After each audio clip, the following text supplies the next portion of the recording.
Today's guest on I-501CU is Tiffany Benjamin. She's recognized as a health leader and one of inaugural Time 100 Most Influential Philanthropist awardees. She is the CEO of the Humana Foundation with 15 years of experience in the nonprofit space in health and healthcare, a former attorney.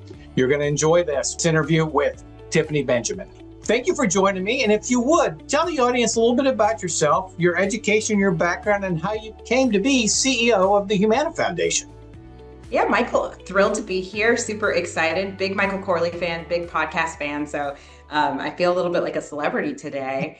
I am originally from West Lafayette, Indiana, which is the heartland of America, if you ask me. And I was raised by primarily a single mom who was a telephone operator when that thing existed, when people had actual switchboards, who went back to school to be a social worker. And she took me with her because she was a single mom, and she was a social worker in nursing homes and hospitals primarily. And so I learned at an early age that service should be the core to everything you are and who you do, what you do.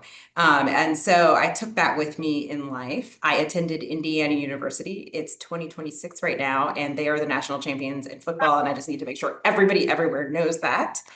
I studied journalism and political science, and then I went on to be a lawyer. I went to Harvard for law, and then I practiced in DC, and then I moved to Indiana. And then I moved into the world of philanthropy a little under a decade ago, first running Eli Lilly and Company's corporate foundation, and now running Humana's corporate foundation. Well, it's glad to have you. And I love how you had to get into Indiana Hoosiers win a national championship. I would do the exact same. And I'm stunned you're not wearing red or crimson still today. Is that? Oh, you haven't seen my pants. They could be red. You don't know. Very well be. Oh, I love it. What a season y'all had. But it's a pleasure to have you on the podcast. And it's interesting. So you're the first corporate foundation CEO we've had on. And could you explain a little bit about what is a corporate foundation and how it operates?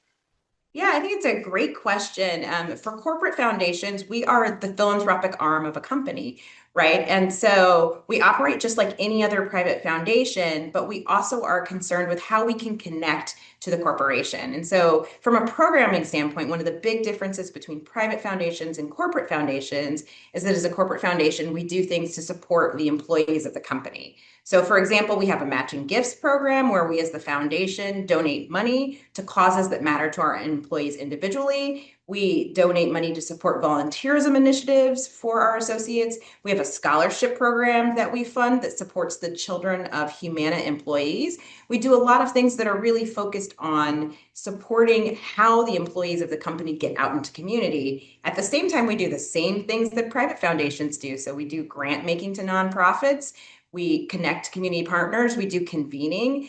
And so we're a little bit like private foundation, but also we're a little bit like company and human individual volunteerism engagement.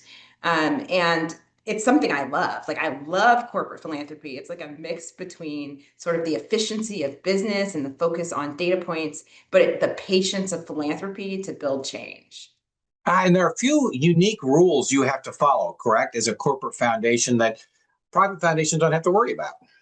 Absolutely. I mean, I think one of the things that's really most important, and I kind of distill it for my team this way, which is that we are really focused on the self-dealing rule, right? Like, so for private foundations, you're always focused on self-dealing in terms of making sure you're not doing something that benefits you. But for a corporate foundation, you are hyper-focused on making sure you're not doing anything that benefits the company other than like, does it make the company look good, right? Like, so it's okay to think about like optically, does it look good? But we are really, really focused on, are we putting community first? Are we making sure that we're making a difference first? And then also, are we ensuring that we're not doing something that provides a business benefit? And that is a huge difference for us when we think about our philanthropic private partners, right? Like their self-dealing risk is substantially smaller. We spend a lot of time thinking about it. And that makes sense. So tell the audience a little bit. So how are you funded, and what are some of your focus areas at the Humana Foundation? Yeah, so just for corporate foundations in general, We are one of the ones that's endowed, much like a private foundation, but some of them are not endowed. Some of them really, it's that the company sets money aside each year to provide to the foundation. We're not one of those, but that's also another common model for how corporate foundations might function. So I just like to highlight that's a difference, whereas in a lot of privates, you kind of think of them as default endowed. In the corporate sector, I wouldn't default endow, and endowments are a little bit more of an anomaly.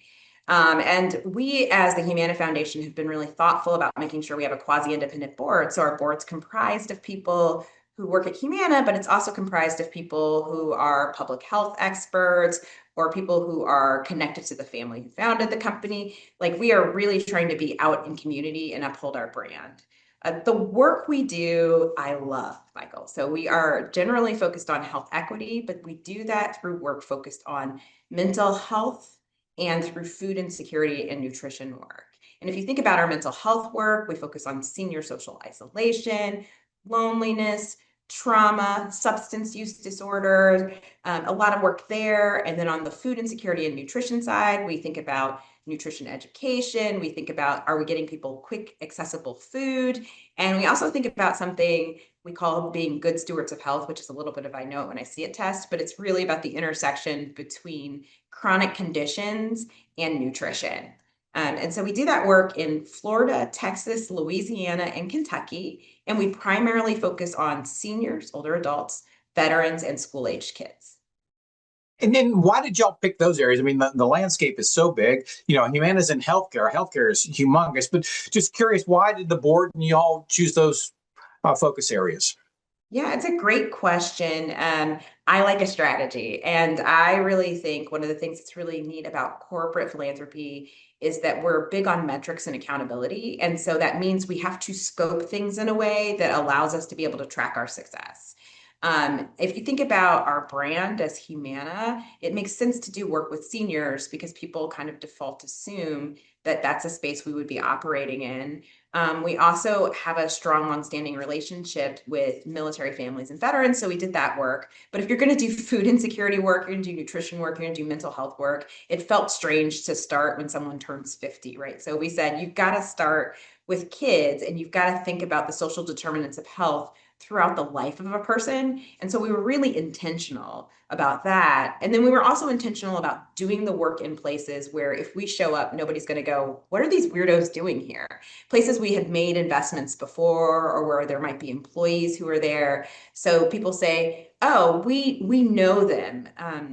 From my perspective, when you do philanthropy work, trust is the first point, right? It's really important to listen to community and trust. And so we needed to be in places where people would say, these are good community actors and where we could take the time to build trust.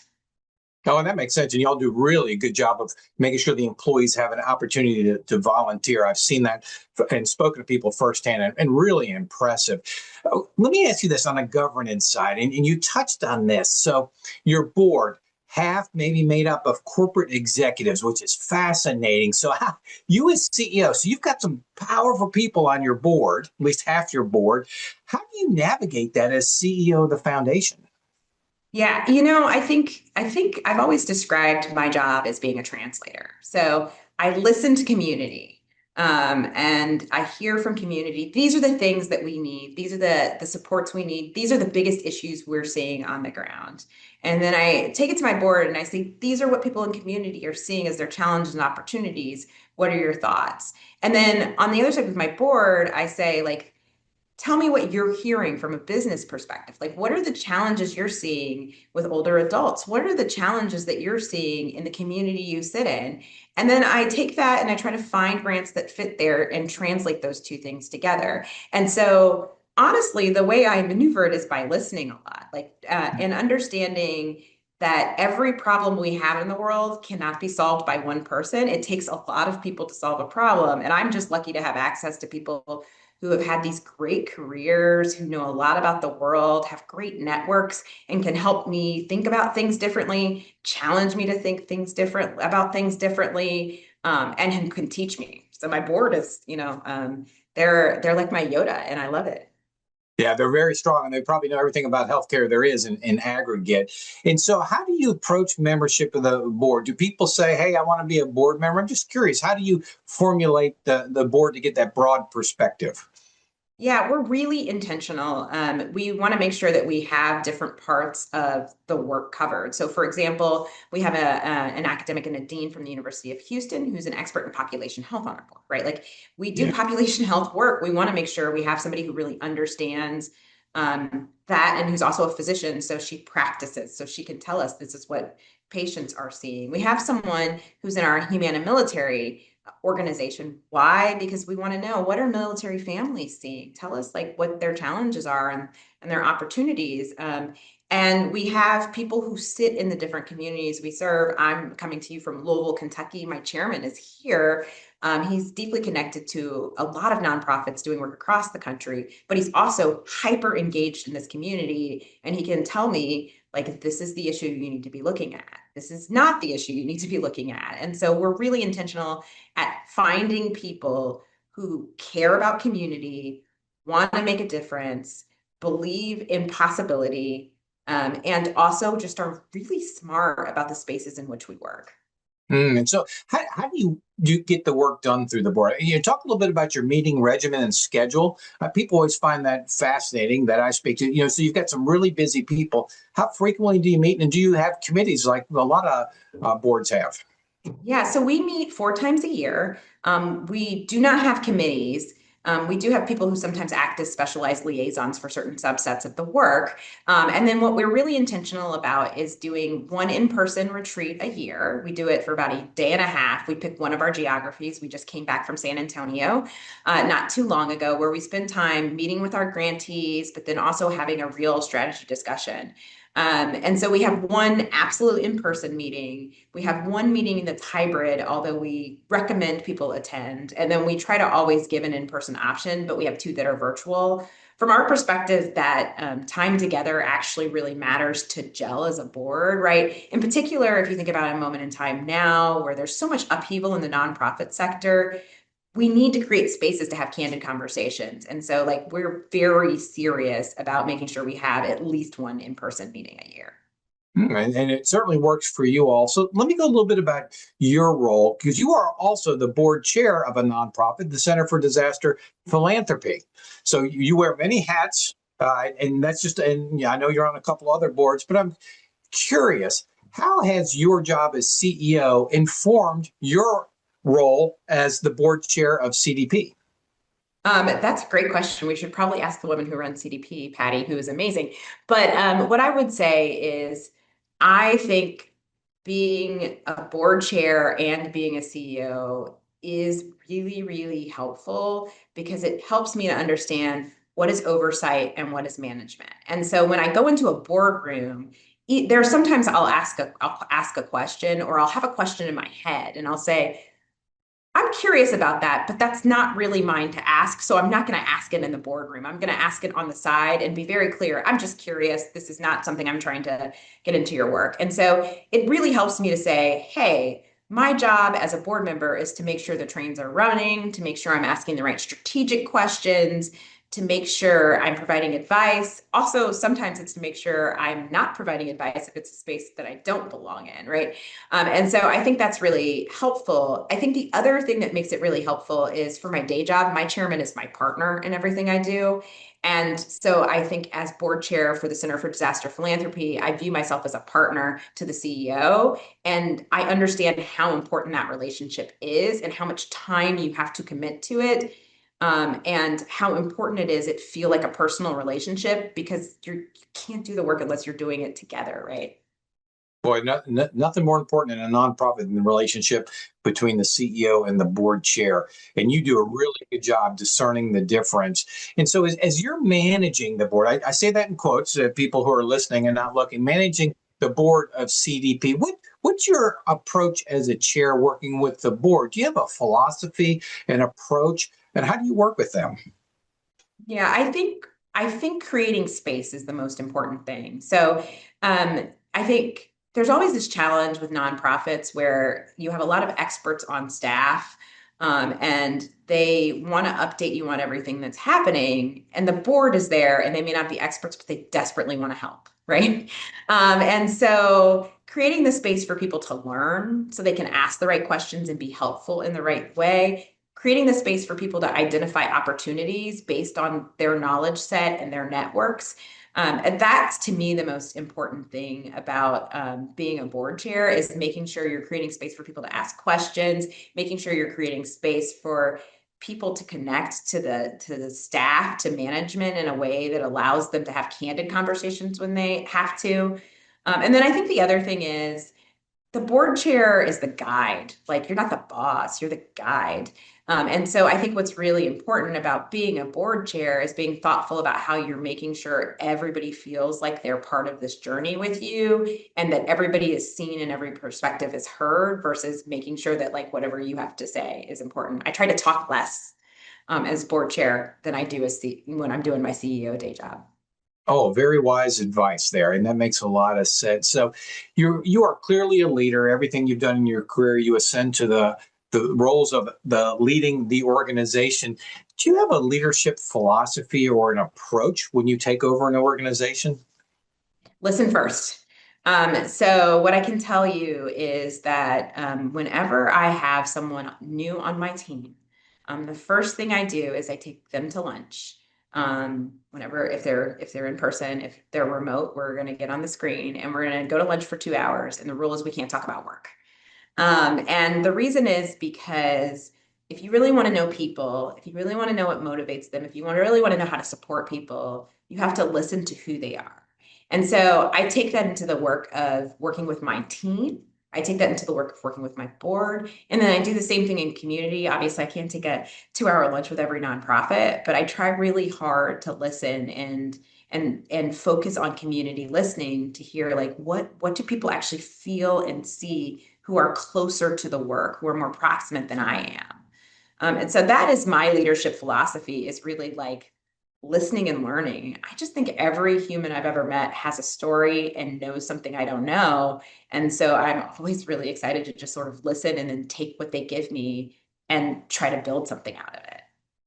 Well, you have certainly done that in spades. Everything that you've done, you ascend to that leadership, and you're so well liked, and you really understand the different roles. But I'm curious. You said back in the early days you were an attorney. I guess you're still an attorney, practicing. Theoretically. Yeah, that's right.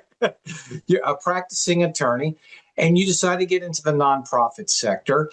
There's another attorney out there somewhere who's going, oh, I really want to serve this world, this community. So what advice do you give to him or her, that an attorney that may be contemplating moving into the nonprofit space? Yeah, so I think the first thing is realize that your skills are 100% transferable. I use my legal skills day in, day out. So you asked me about the rules, I use that. One of the things you learn as a lawyer really early on is that asking good questions is core to making sure you've got a good argument, right? So your ability to ask smart questions is the same thing I do when I'm asking nonprofits about like what the needs are. It's the same thing I do for my board. And my writing skills that I use as a lawyer a lot are really invaluable in terms of the work. And then, frankly, the way I learned to think as a lawyer about sort of this very problem solving mindset is invaluable in the nonprofit sector. So I want to first just tell people, like, go for it. Like, it's great. I think the other thing is, the way I got to where I am is that I was just a service minded human, right? Like, even when I had private sector jobs, I spent a lot of time volunteering. And I also spent time out in community as a volunteer. And so, as a role became available where I could go into philanthropy through the company I was working at, I was a logical choice because I had been in community in my free time. Everybody could feel it was in my fiber. So I would say, don't wait to get the job to get out in community. Make sure you're doing that now. Go volunteer, give your talent and time to anybody who's willing to take it in for a cause that matters to you. And then eventually it will come. Very good. Well, Tiffany Benjamin, you are a leader extraordinaire. You are changing our community, our country with what you're doing. You exemplify leadership and you understand the roles of a CEO and as a board chair. I wish I could bottle you up because there's a lot of conversations I have with organizations out there that struggle with that. So I want to thank you for coming on today's podcast. Really appreciate it, Tiffany. Yeah, thank you for having me. It was a joy. All right, now it's time for Recapping with Reed. Reed, we just heard from Tiffany Benjamin. Boy, she had a lot of good nuggets woven throughout the conversation. What are your 3 takeaways? My first takeaway was her leadership philosophy is to listen first. And if you couldn't figure that out, she mentioned it about 3 or 4 times throughout the podcast about she is a translator for her board and the community and has to listen. So that is a fact that she listens first as a leader. And number 2. The board chair is the guide of the board. They don't step into the organization's business. You are there to create space for people's input. Yeah, she guides the board members. And number 3. Maybe something that maybe this should have been my first point, but she mentioned that trust is the first point in philanthropic work. You do need to create trust in order to make any change. Yeah, she's exactly right. She's done a remarkable job with that, with building trust throughout her internal organization, the corporate organization, and the communities in which they serve. So there you have it, ladies and gentlemen, Recapping with Reed, and we will I-50 and see you next time.